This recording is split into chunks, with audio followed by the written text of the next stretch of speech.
And it's funny, as I drove over the Anzac Bridge, you could see the sandstone around the harbour, and I came through Balmain, and I knew that whilst all those buildings and tarmac was there, underneath it all is Gadigal land. It always has been, it always will be. It was never ceded, and I acknowledge not just the elders that created the path we're on, but also the elders that are carrying us through today, and those who will hopefully enact the Uluru Statement and take us into the future.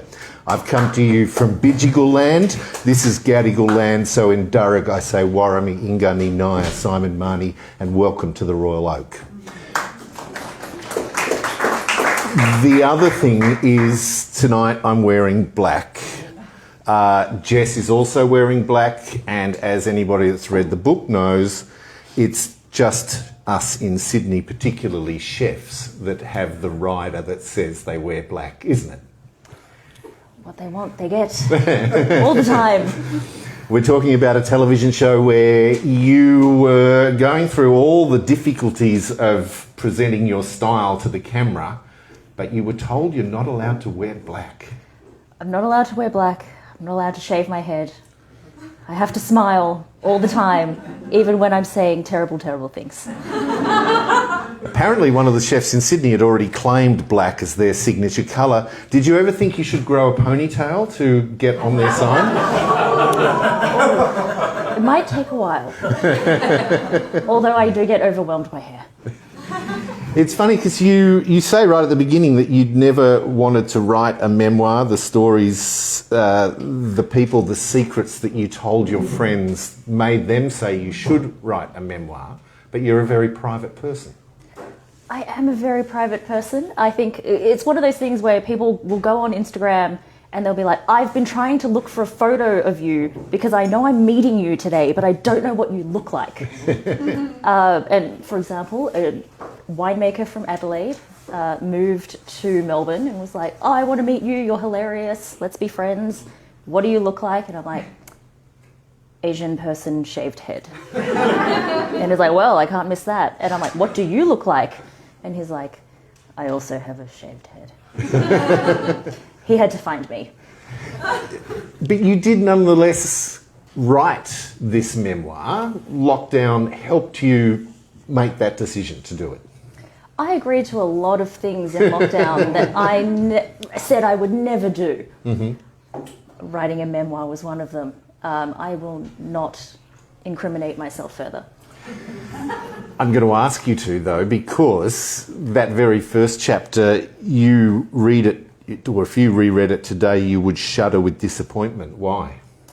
Oh, that is the original chapter outline. Well, I think originally when I wrote it, I wanted it to be more of a, I guess, survival guide to hospitality, to anyone stupid enough to go, I want to do that for the rest of my life. But as I wrote it, it was very impersonal and it got very dry and very boring, and I was like, fine, put me in it. But also that view was backed up by Martin Hughes at Affirm Press, and in fact the first meeting you had, he confessed he didn't like restaurant books. He's very disinterested in restaurant books. He's never had interest because he grew up a vegetarian and, feels shunned in spaces where it's like, great, I'll have the risotto again. But I guess, I made him laugh and he's like, fine, you made me care. But then he also gave you some great advice, which put you into the book. Yes, he wanted all the horrible things that I've done in the book. And was that hard then to do, to change it that dramatically? Originally, I think it was hard for me personally. It was slowly inching its way there and then kind of going back in the chapters and revisiting them. It was like, all right, I'll extrapolate here, I'll add more information here, and then it became richer and more textured. All those things that people like in books, I guess. But you were still very careful to hide the identity of a lot or many of the people while still keeping the integrity of a memoir. That must have been difficult. Surprisingly, no, because I am used to working in an industry where I know everybody's secrets, or people come to me and say, you can't tell anyone this, but, and then you're like, oh, but this is such a good story. I have to tell someone, but obscure everyone in the story. So it became easy, but it's like you can't use the same, I guess, names that you give people, and you hide them. And I guess if you search hard enough, you'll figure out who everyone is. But everyone's lazy, and I'm fine. Oh no, I knew it was Neil Perry. You get one. When it comes to the book, though, we sort of look in those very first pages. We get the insight into growing up and the role of eating out now and the customer. Eating out was the only way you could really bond with your family, wasn't it? And the extended family. Yeah, like in an Asian household, it's kind of like you're too busy, either like, you know, your parents are either working 2 jobs or studying or doing something. Your family are always doing, you know, rostered work. And as kids, it's kind of like you have to be brilliant. They want you to go from, you know, immigrant kid to highest earning person in the family, not just to shame the other members of the family when they compare you to your cousins, but to, you know, shame all the white people who they know who have shamed them in the past.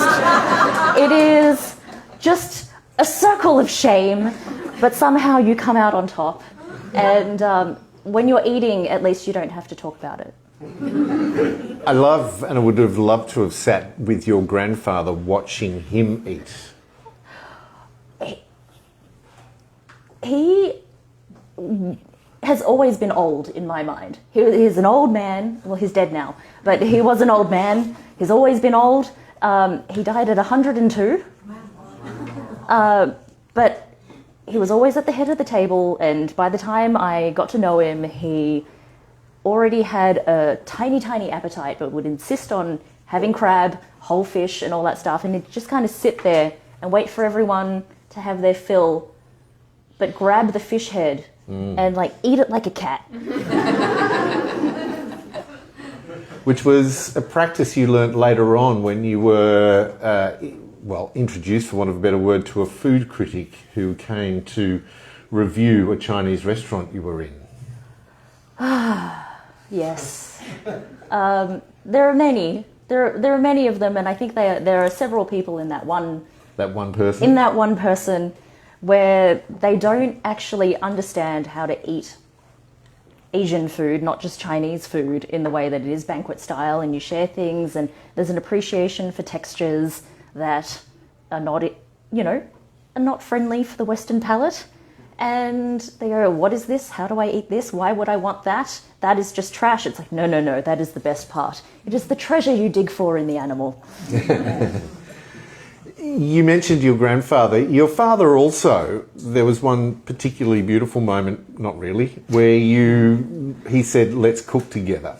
So if my father said, let's cook together, it was probably just to make scrambled eggs. This involved the backyard chickens. Yes. My dad's version of let's cook together was like, we need to get the ingredients together. And that involved killing a chicken with a brick, a cleaver, and a bucket. The brick wasn't to smash the head, it was to rest the neck on. Yeah, the bucket is to it's full of hot water and you dunk the chicken in there so you can pull off the feathers. But then Delicious. later on, many years later on, you'd actually get to dine with him in a restaurant. Yes, we did not have to kill that chicken. No. It was in San Francisco, and it was in, you know, probably the quintessential restaurant you take everyone to in San Francisco, where there's the wood fire oven, and, you know, did the roast chicken, drank wine from the Jura, had anchovies, and my dad was also like, this chicken is so big, I don't know if I can eat it all. I'm like, we're in America. You can take the rest home. And he'd already kind of choked down so much of it. He was in pain. But you still found it hard to talk to him in that restaurant? Yes, because I can't speak for every Asian person and their parent, but you don't really talk to your parents. It's like they tell you what to do, and you go, okay.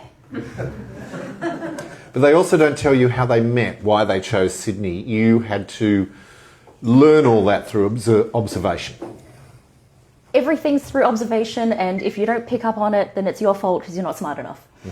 It's all I know is they were escaping the CCP. They wanted opportunity elsewhere. Australia is part of the Commonwealth, therefore good. Whereas the other members went to San Francisco, which is why you were there. Yes. I've got part of my family in San Francisco.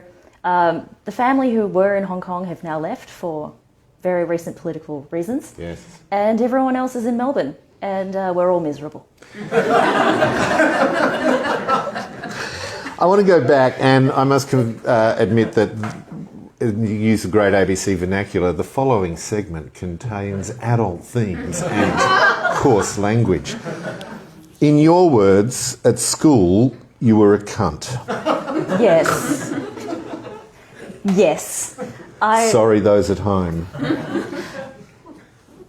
There was, he is in the acknowledgements. He is my English teacher.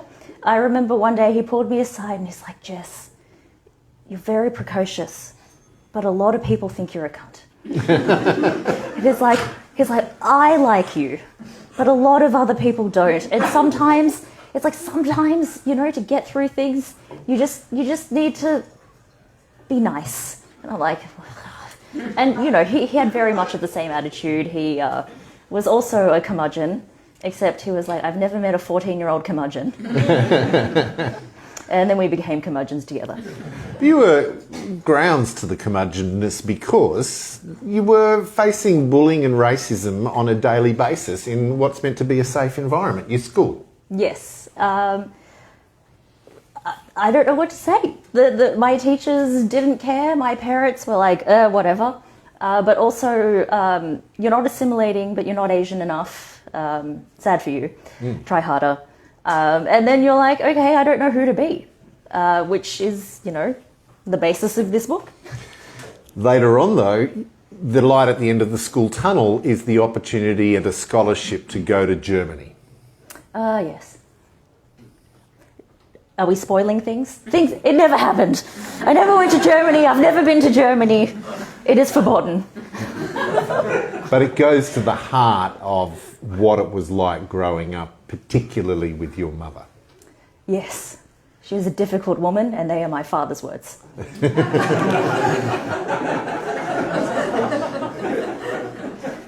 Tell me about the Times New Roman letter she wrote you. Oh, she decided it would be a very, very, productive thing to do, to write me a letter. She did it at work because if you print it at home, it costs money. So she did it on work stationery, using the work printer, and basically her letter was like, I hate you, you're going to hell because you're not a Christian, and I have the right to abuse you because you are my property, all the other things. And then she signed it like it was a business letter. And I was like, okay, I can use this. You signed it, you idiot. We'll get on to how signing that freed it, but you've got to understand, thanks to her and the school, you spent a horrible time in an institution. Not my school, just my mother. Her way of controlling me was to basically pretend she was concerned and say that I was at risk to myself. And I was put into a psych ward over the summer holidays instead of getting on a plane to go to Germany. You tried to escape. Before I was put in there, I ran along the freeway, and a van is faster than me. That's all I can say. Who knew? But because of that, and then the letter, that freed you to go and leave home. How, as a 15, 16-year-old, you supported yourself and still did full-time school and managed to get good grades blows me away. It's a lot easier than playing the piano. I hear the laughter of many people who recognise the pain. What was that like? you would have to work jobs to pay, because the youth allowance didn't cover. A youth allowance is nothing. It's like, well done, here are some tissues. Yeah, like, school is 8 to 3, 3:30, do a few hours here, a few hours there, and then you're like, okay, I'm going to rent somewhere in the middle of nowhere, so it's cheap. And I don't know, you live. The alternative was going back home, which really wasn't an alternative. Creative arts at uni beckons, but suddenly you find a family in the hospo world. Yes. And strangely enough, I ran into one of them in Sydney Airport last time I was in Sydney. And the way that we spoke and everything was kind of like, it was 10 years ago when this all happened, and we're talking about the same people, doing the same things. Oh, so-and-so sold his pub. Aren't you like so happy for them? Oh, I'll see you in the next 10 years. But you managed to both get to know the clientele and you managed to get to know the people you worked with. It seems as though you had an open ear and face that people could talk to you. Yeah, I think in hospitality, when you're working it, it's just, you all are like, we've just been through something horrible together. Let's share. And the something horrible together is just a shift. And then everyone who goes to your establishment is like, I've just been through something horrible, my 9-to-5 job. I'm going to tell you all about it. And you're like, okay, great. I'm going to listen to everyone's stories and get all your secrets and write them in a book. And we do, except you change the names, like Ronald McDonald, for example. Oh, yes, he is a personal favourite of mine. He spent a lot of money. He drank a lot of very sweet drinks. He had a lot of illicit affairs. He didn't even give me their names, but he was very, very detailed about everything else. You don't want to, no. Don't want to know? No. Yeah, but he was a 70-year-old person who was still on an allowance by his parents who refused to die. But he called it an inheritance. Yes, he did. And I had to correct him. But he would come to this place and he lived an absolute life of excess and purely at his parents' willing. Yeah, it's nice for some. It's very nice for some. What about in Chapter 9, the high maintenance regular? There are so many high maintenance regulars. But this one in particular was number one filthy toucher. I could have called him that. Yeah, basically there's so much sexual harassment in hospitality. It happens daily that you kind of get to the point where you're like, this person's harmless, this person whatever. But this person was not harmless and was just very crude, and everyone was very, very disappointed in things that he did and things that he said. You thought your bosses had taken action against him. Yeah, but like, money. They love money. A business is all about money. Capitalism, yay. So he didn't actually ban him from the restaurant for life like he said? No. So there was this instance where one regular was like, I will not be happy until Jess fucks me. His exact words. And apparently he was banned, but he was back a couple of weeks later, dining and harassing everyone else around him, being drunk. But just a different station to you? Just not when my shifts were on. Right. At the end of my shift. Right at the beginning, we also find that the behaviour of kids in restaurants is something that means a lot to you. Yes, mainly because after working in many, many restaurants, I cannot stress enough that waiters are not free daycare. The end. But I think in that very first one, you're there sitting with a friend in a ramen restaurant, and the way not just the kids behave, but the way people order is something that you just can't get out of your head as you watch it. So I was actually talking with my agent about this today as we were driving around Sydney, and it's one of those things where if you go to a restaurant to try their food the way that they've made it. It is made that way for a reason. Don't ask for 10 million substitutions.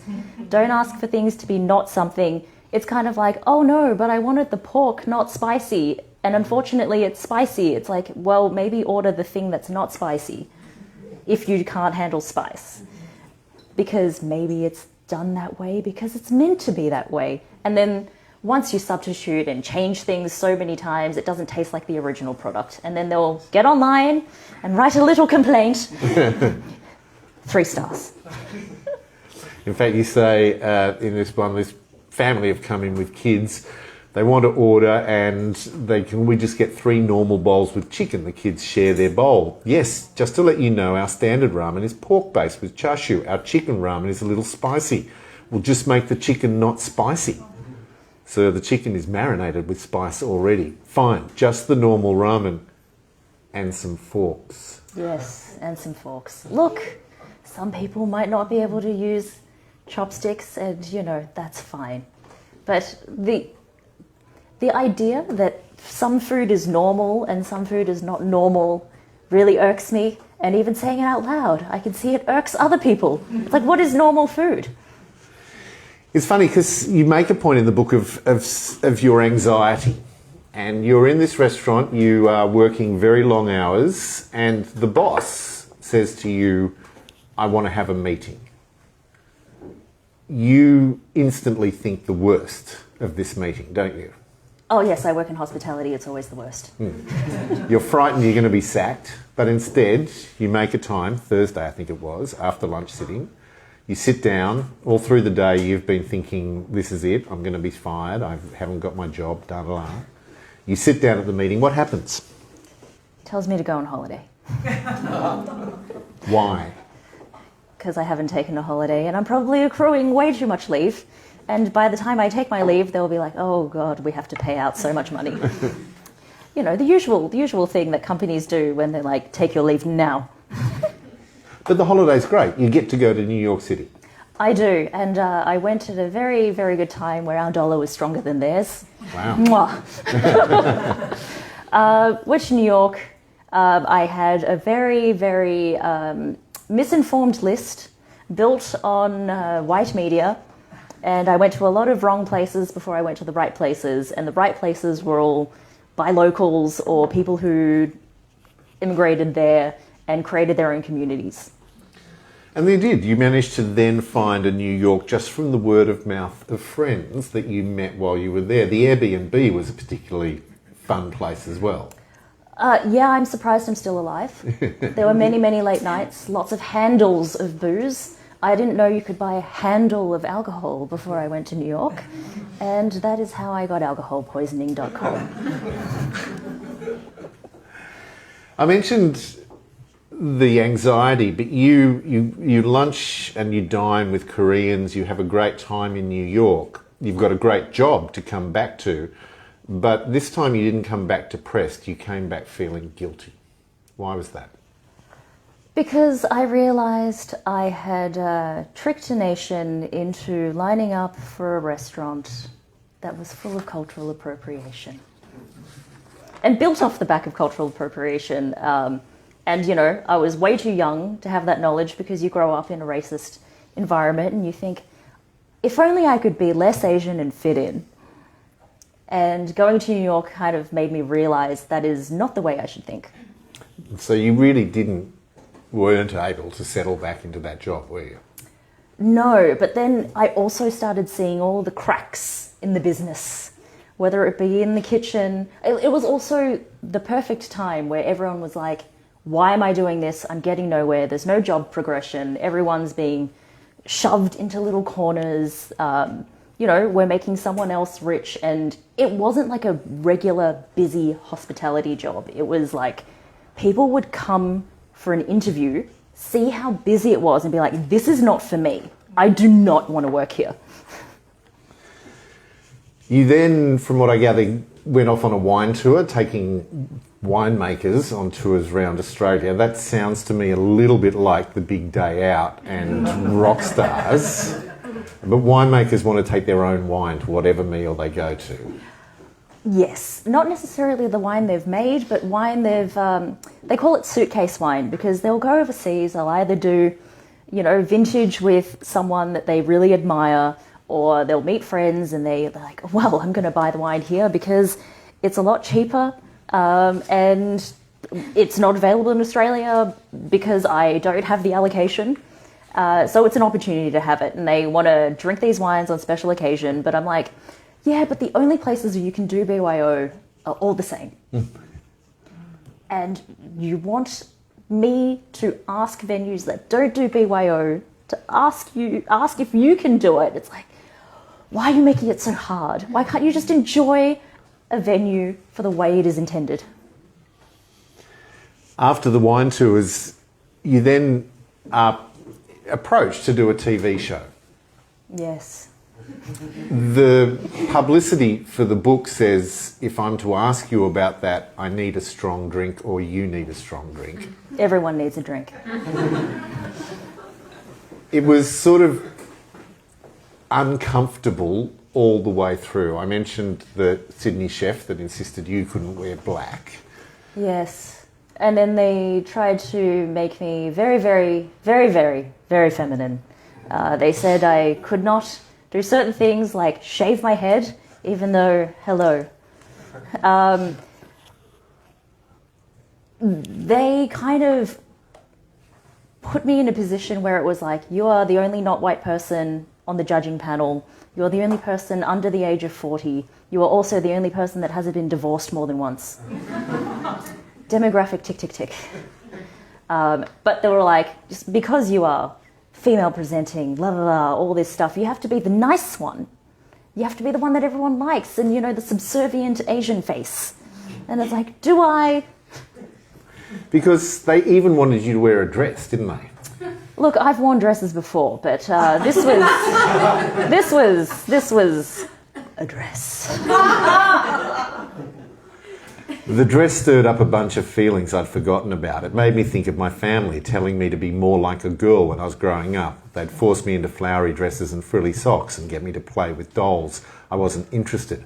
I wanted to pour salt on snails in the garden, deep fry fish and help my dad wash his car in shorts and singlet. Every time I told them I hated being a girl and said I should have been born a boy.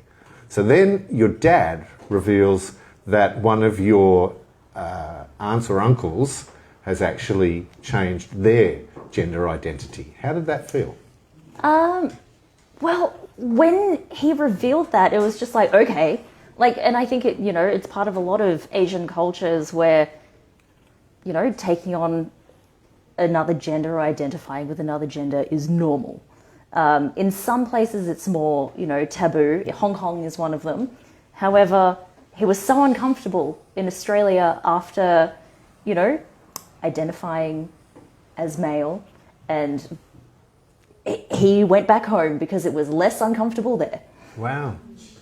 But you knew culturally you couldn't really discuss this with your father. No, and I think part of it is because you don't ask questions in an Asian family. You just accept everything for what it is. But it is also because of deep homophobia that is in older generations of my family. It leads me on to what might be a bit of a contentious question, because I think on page 67 in a conversation with your friend Mike, you're talking about your relationships, and Mike, whenever we catch up on a debrief, missing hours over evening, Mike would start the conversation with, you had cock coming at you from all directions, turn his hands into puppets and finish with cock, cock, cock. And you said that you'd both been getting quite a lot of what I assume was sex. But we never in the book find out who your emotional or relationship partners are. I think it's because they're in hospitality, it's just okay, you serve a purpose, the end, next. And you don't really make emotional connections with people because you're too busy trying not to make an emotional connection and work and focus. And when people in hospitality grow up, in my experience, they're usually in management roles, or they are no longer working on the floor, so they don't have the stress of all that. And they're like, you know what, I'm ready to, what is this love thing I hear about? that I hear music, I'm ready to understand what that means. And so you left that side of the story completely out? Yeah, because I think the most meaningful relationship that I have is with Mike, and that's the only important one to talk about. And it's let's start normalizing loving your friends. I would even go further, if you don't mind me saying, to say that you had a relationship. You actually in the book mention the relationship. You mentioned breaking up. You mentioned getting back together. But it's with the hospitality industry, not a person. Yes. Hospitality is the drug I can't quit. And, everyone's like, oh, you'll always go back. And, even though I call myself hospitality retired, because of lockdown, I have done a bunch of rockstar shifts here and there. And, I was like, it is so much fun when I'm not the boss. But leaving hospitality for you is the same as leaving a lover. Yes, it's like leaving an abusive relationship, where you kind of grow up and you can see all the horrible things about the industry and you're like, why am I doing this to myself? And yes, I think it did take me 7 times to leave. Interestingly, from what I gather, the epilogue was an afterthought, perhaps at the suggestion of the publishers who said you needed a happy ending. Yeah, they were like, this is not good. We already have a staff shortage in Australia. You're going to make it worse. At the end of the day, like, this is kind of my love letter to hospitality, but also a breakup letter to hospitality. And at the end, it's kind of like, I can love you from afar. Towards the end of the book, there are 2 people who, and we won't name them, but there are 2 people that die. And in the last 2 chapters, I think 12 and 13, we get an insight into you, the grieving person. Yes. I grieve people. I grieve all the time that I've lost. And also just, it kind of puts everything into perspective. When you lose the biggest things or the most important people in your life, you're kind of like, what am I doing? What am I wasting my time for? Do I really enjoy turning up to do this? What do I want to do with my life? And the answer was not this. One of the people you lose is a family relation, but it gives you the opportunity, again back to San Francisco, to see the perspective of other family members to the way you were brought up and the way you grew up. Yes, they were very balanced and very loved and, very connected. I see them on Instagram going on family holidays, willingly, happily. They have good times. And you get to be able to discuss this with your sister. Yes. Why was that such a good conversation to have? Because I guess when we grew up in an environment of terror, the less you said, the less opportunities there were to create more terror. And we didn't really have a relationship where we spoke until after I left home, until after she got married and left home as well, where, we're unpacking all this information and it's like, oh, so that's what it was like for you. Even today, she's doing her master's in child play therapy and I'm like, is it for the children or is it for you? But they're your 3 children as well. Yeah, I'm the fun aunt. I'm their only aunt. I'm their aunt with booze. And you're going to be a corrupting aunt. Yes, 100%. Was this cathartic? It was awful. But now I have something physical I can put in a bin and burn. And be like, and that will be cathartic. Look, I've run out of questions and little pieces in the page to ask, but over to you guys. If there are a question from the audience, don't forget I'll then want to repeat the question for you guys at home. And to Claudia Chanshaw, first of all. Hello. Congratulations, Jess. Wonderful. Can't wait to read it. What have your parents said on publication, or have you had no contact with them? So the question was, congratulations on the book. Can't wait to read it. But what did Jess's parents think? Thank you, but also they have no relationship with me. I sometimes WhatsApp with my father and he said, free copy, give.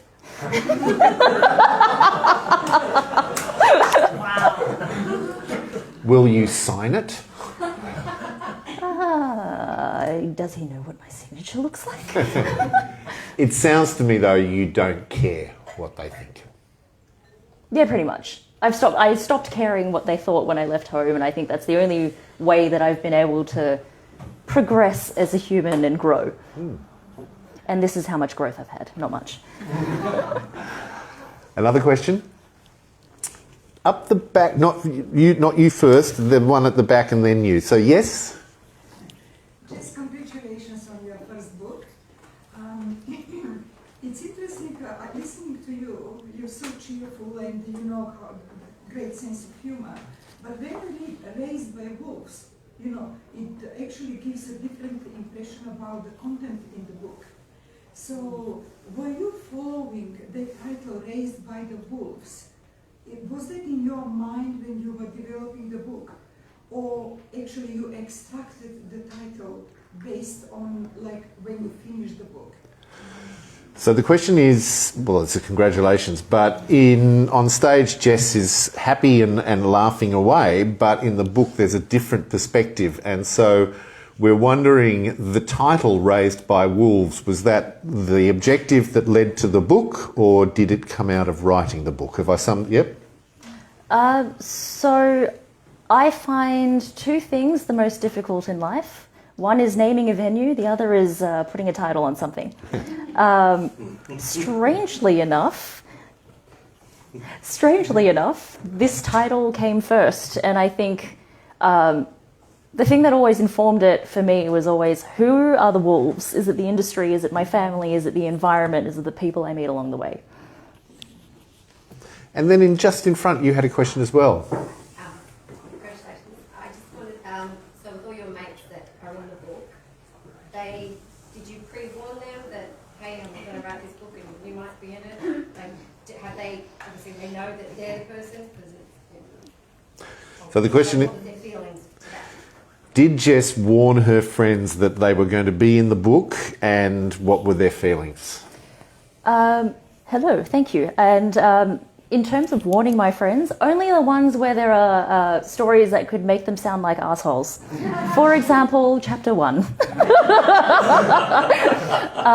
Everyone else was like, I better be in this. I've been in your life for decades. So you did or didn't warn the ones where you were saying horrible things? I warned the people about the horrible or potentially horrible things. Other people were like, oh, I'm very happy that I made it. What's it like to ring somebody and say, hi, I'm just about to preserve your horribleness for posterity? To be honest, my friends love being horrible. Okay. I just didn't use their real names, so it really doesn't matter. If you know, you know. But you also morphed and merged several characters into one, if it helped tell the story, didn't it? Yes. Always an editorial decision. And also I'm like, yeah, why do I need 10 of you for one person? But if that person has horrible traits and there's two other people that have horrible traits, the construction is going to be a triply more horrible person than the one you wrote it about. Have you met my friends? Not yet, no. I don't. Did you pull back? Oh, definitely. One of my friends who read the book, who knows every single person in the book, said, you were very generous. Wow. So what's one that you left out, just between us? A story or a person? A story about a person. Oh, maybe one where they maybe threw up and pooed in public outside the front of their neighbour's house because their neighbour said, you're drunk, get into your house. It's 4 a.m. And that was their revenge. Wow. It was intentional. Intentional. Far out. I might get the name just so I can never invite them to my place.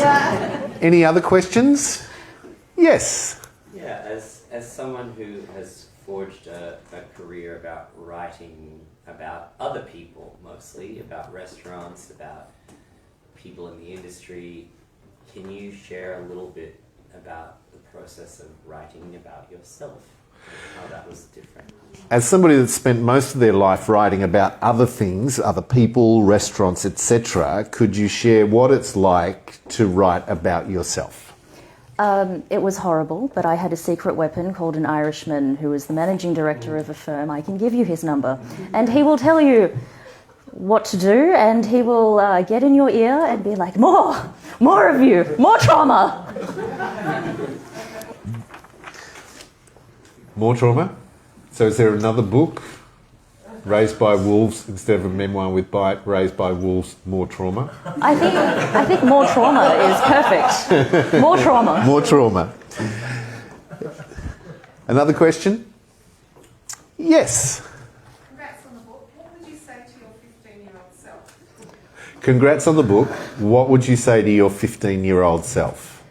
Oh, God. I can say whatever I want to my 15-year-old self. I wouldn't listen to myself.